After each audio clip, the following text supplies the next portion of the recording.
Welcome to our channel. Today, we bring you news that weighs heavy on the heart. Some truly remarkable people have recently left this world. In this video, we will share their stories, their legacy, their final chapters. As a sign of remembrance and in support of their memory, please subscribe, leave a like, and share your thoughts in the comments. Your simple action can help others hear their stories and keep their memory alive. We won't delay any longer. Let's begin this tribute to those we've lost. In April 24, 2025, in Philadelphia, Pennsylvania, the world said goodbye to Evelyn Marcella Porter, a visionary American historian, public intellectual, and cultural preservationist whose work redefined how America understands its own memory. She passed away in the same row house where, over 50 years before, she began interviewing elders on a tape recorder borrowed from her high school librarian. Evelyn was born on May 12, 1951, in Selma, Alabama, into a family rooted in faith, dignity, and the quiet labor of survival. Her father was a mechanic who worked 6 days a week and sang spirituals on the 7th. Her mother, a domestic worker, taught Evelyn to read using old hymnals and voter registration pamphlets. They raised her in the heat of the civil rights movement, with their front door flung wide for organizers, speakers, and anyone needing shelter. It was there, in the kitchen's glow, that Evelyn learned what history really was: lived, not archived. At age 16, Evelyn witnessed the aftermath of the Selma marches. Instead of being paralyzed by fear, she began writing. She recorded oral histories, journaled nightly, and won statewide essay competitions. Her earliest belief, that memory deserved witnesses, became the compass of her life. She earned a scholarship to Spelman College and later completed her doctorate in African American Studies at Yale University. Her dissertation, Stone and Silence: The Unwritten Histories of Black Women in Reconstruction, challenged generations of traditional historiography. It was later adapted into a book that became required reading in over 200 universities.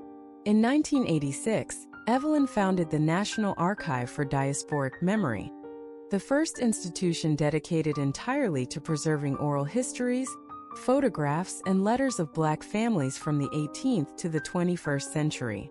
She pioneered a methodology known as narrative restoration, which paired community storytelling with rigorous archival work. This method has since been adopted globally by cultural anthropologists and museum curators. Her breakthrough moment came in 1995 with the publication of We Never Left: A People's History of American Soil. The book reframed U.S. history through the voices of those traditionally omitted: enslaved workers, undocumented migrants, female laborers, disabled war veterans. It won the Bancroft Prize for Historical Literature and was translated into 9 languages. In 2005, Evelyn received the National Humanities Medal from the President of the United States for giving voice to the forgotten and dignity to the voiceless. That same year, she was awarded France's Ordre des Arts et des Lettres for her international contributions to the preservation of cultural identity. But her journey was never without trials. In the early 90s, Evelyn was passed over for tenure at a major university after publishing an article on institutional racism in Historical Academia.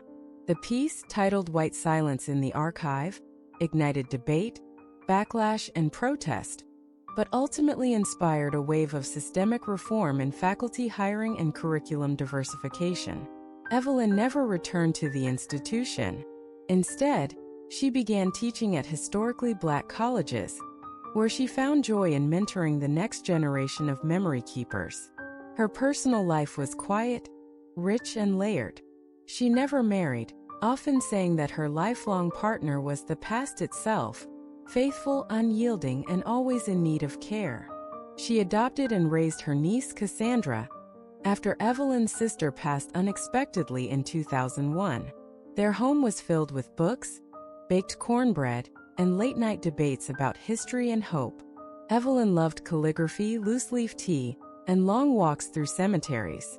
She believed memory had temperature and preferred to write longhand so she could feel the heat of the thought leaving her fingers. She kept a cedar box filled with photos of strangers she found at flea markets, saying every life deserved a name. Among her most remembered quotes were, "The archive is not a vault. It is a heartbeat. We are all ancestors in training. If we forget ourselves, we become the stories told by others." In her final years, Evelyn was diagnosed with congestive heart failure. She refused institutional care, choosing instead to remain at home, surrounded by students, family, and shelves stacked with memory.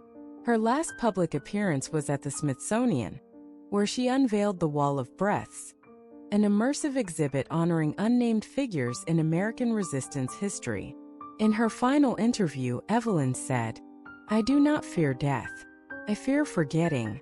But I know that as long as someone listens, I have not been lost." She passed away as sunlight streamed across the table where she once taught a child how to scan photographs into the archive. Her breath faded, but the memory did not. Evelyn Marcella Porter left behind not just memories, but an entire era embodied in her writings, ideas, and students.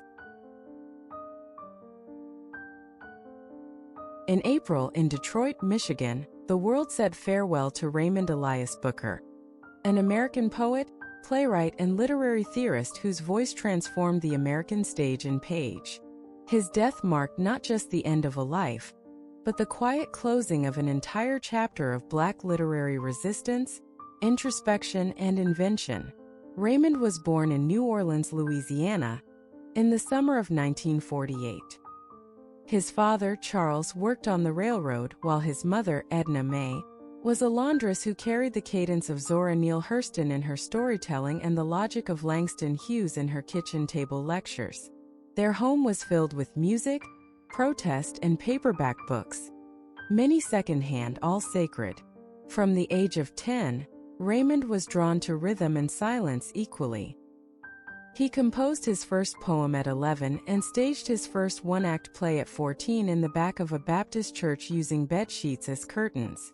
His early life was marred by tragedy, the death of his older brother in a factory accident, and the displacement of his family during the New Orleans flood of 1965. These moments carved depth into his young soul and seeded the empathy that would define his entire career. He attended Howard University on a scholarship, where he studied English and theater. There, under the mentorship of poet June Jordan and dramatist Ossie Davis, Raymond discovered the political and spiritual weight of his voice. His debut poetry collection, A Window in the Fire, published in 1974, was hailed as a revelation, a blend of jazz rhythms, biblical imagery, and searing truths. The New York Times called it an act of rebellion written in reverence. In the early 80s, Raymond wrote Split Tongues, a stage play exploring the psychological toll of code switching on Black professionals.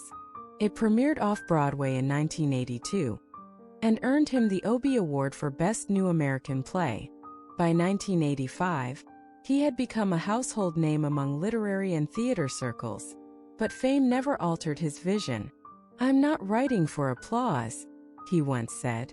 "I'm writing to hear the ancestors breathe."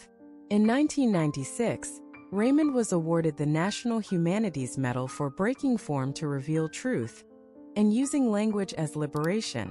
That same year, he established the Booker Literary House in Detroit, a writing center, performance space, and safe haven for aspiring voices from underserved communities.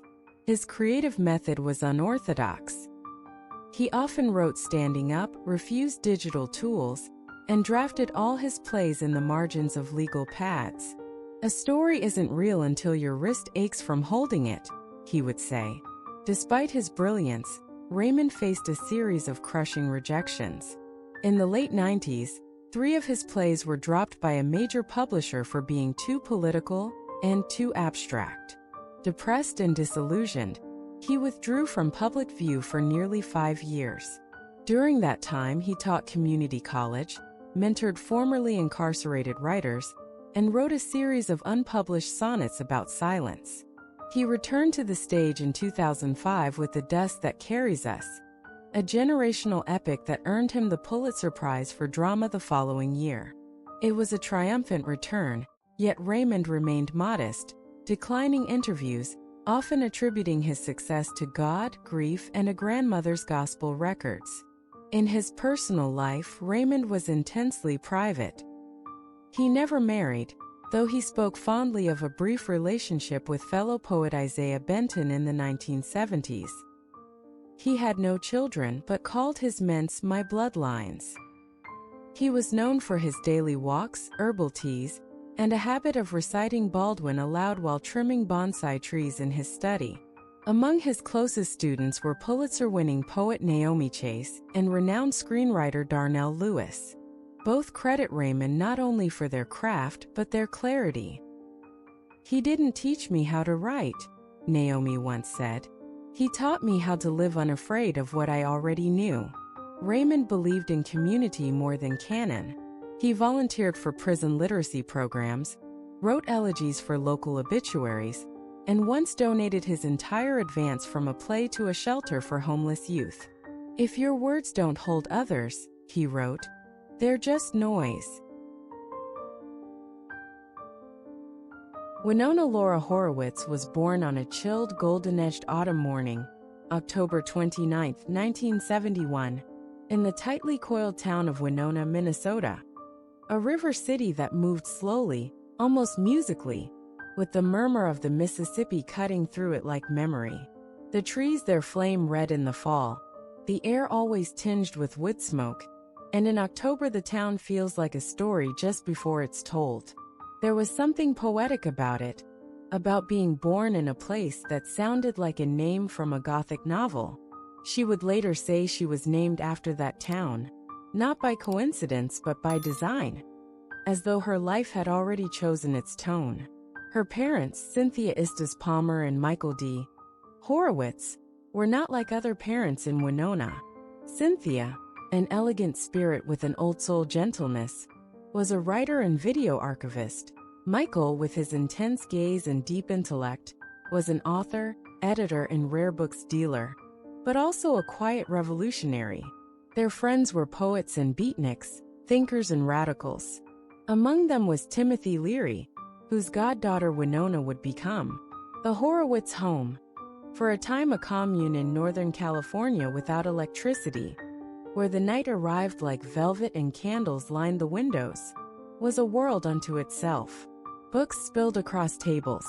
Conversations lasted until morning. Silence, when it came, was never lonely, it was fertile. Her parents didn't raise her to chase fame. They raised her to chase questions.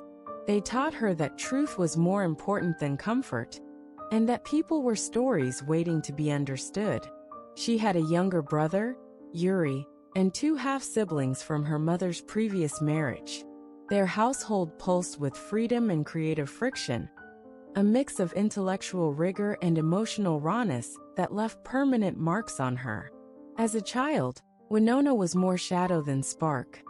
Slight, pale, curious to the point of obsession, she carried her books like shields and studied people the way a painter studies light.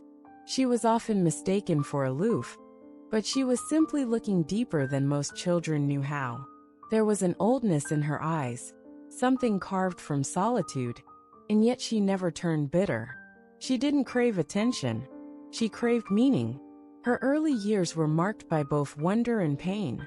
At 7, her family moved to Petaluma, California. On her first day of school there, dressed androgynously and carrying a copy of J.D. Salinger's Franny and Zooey, she was mistaken for a boy and beaten up in the girls' bathroom. That moment, brutal, swift, drew a line in her mind between the world as it was and the world she wanted. She didn't fit the mold, and she never tried to. She learned to disappear into books, into music, into characters she made up while watching rain drip down the windows. By her teenage years, she was attending the American Conservatory Theater in San Francisco, studying acting with the same obsessive focus she had once given to reading. It wasn't a choice, it was a need. She had found her mirror. Acting, she once whispered in an interview, wasn't about pretending. It was the only time I felt real. Her breakthrough came at 15, with her debut in Lucas 1986, where she played the tender, awkward, achingly real Maggie. She didn't sparkle in the Hollywood way. She glowed in her own frequency, softly, steadily. It was Beetlejuice, 1988, that cast her into the cult spotlight. As Lydia Dietz, the goth girl with ghost eyes and a soul too old for her boots, Winona became a generation's unlikely muse. Tim Burton didn't just direct her, he understood her. He gave her a world where her strangeness wasn't a flaw, but a virtue. Her rise was meteoric but quiet. She didn't scream for the spotlight, it followed her. Heathers 1989 made her dangerous. Edward Scissorhands 1990 made her tender again. Mermaids, Reality Bites, Little Women. Each role peeled back a layer, revealing a young woman who could hold vulnerability and defiance in the same breath. She didn't act from the outside in. She bled into her characters, and the world watched transfixed. But behind the eyes that enchanted audiences, there was ache. Winona struggled with anxiety, with depression, with a sense that she had somehow slipped between the pages of her own life, and couldn't quite find the margin again. The press, ever hungry, sensed the cracks and began to tear at them. She became a target, too thin, too pale, too sensitive, too strange. They called her tragic, fragile, difficult. But they never called her brave. They should have. In 2001, everything changed. She was arrested for shoplifting in Beverly Hills, a surreal, humiliating fall from grace. The headlines were cruel, the mugshot everywhere. It wasn't the theft that shocked people. It was the fact that someone like her, ethereal and successful, could still be broken. In truth, the incident was the crest of years of unspoken struggle. She later described that time as an unraveling. She was overmedicated, overstressed, overexposed. I just stopped, she said. I stopped everything. But Winona didn't vanish. She retreated, into reading, into music, into therapy, into time. She stopped working for a while. She stopped pretending she was fine. She healed. Slowly. Privately. And when she returned, she did not come back as a girl reborn in glamour. She came back as a woman who had survived the fire and kept her shadow intact. Then came Stranger Things, and with it, not just a renaissance but a revelation. As Joyce Byers, the fierce, haunted mother whose pain split the sky, Winona showed the world that her depth had not dulled. It had only darkened, become richer. Her performance was raw, electric, and alive with old wounds. A new generation found her. The old one never truly left. Away from the screen, she never married but loved deeply. She was linked to Johnny Depp, to Matt Damon. Some stories ended quietly, others painfully. In time, she settled into a long-term relationship with fashion designer Scott McKinley Hahn. She never had children, but she mothered through her roles, through her godchildren, through the gentle wisdom she offered younger co-stars on set. Her home was filled with records, first editions, dried flowers, and the silence of someone comfortable with their own thoughts. She aged without apology. Her face changed not in defiance of time, but in harmony with it. She spoke of feminism, of mental health, of privacy, of poetry. She didn't hunger for relevance. It always found her anyway. In her final years, she returned to the stage, wrote essays under a pseudonym, mentored young actors too delicate for Hollywood's teeth. She never feared death.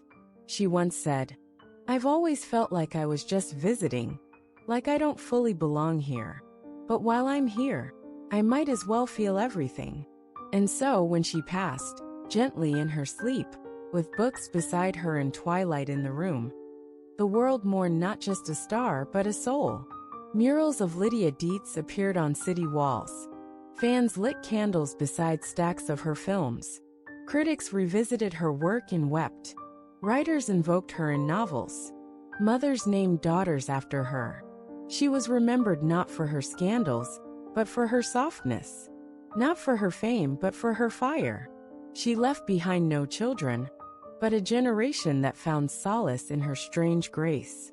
Her voice, whispery offbeat full of half-laughed sorrow, still echoes in every girl who doesn't quite fit, in every boy who sees ghosts in the corners of rooms.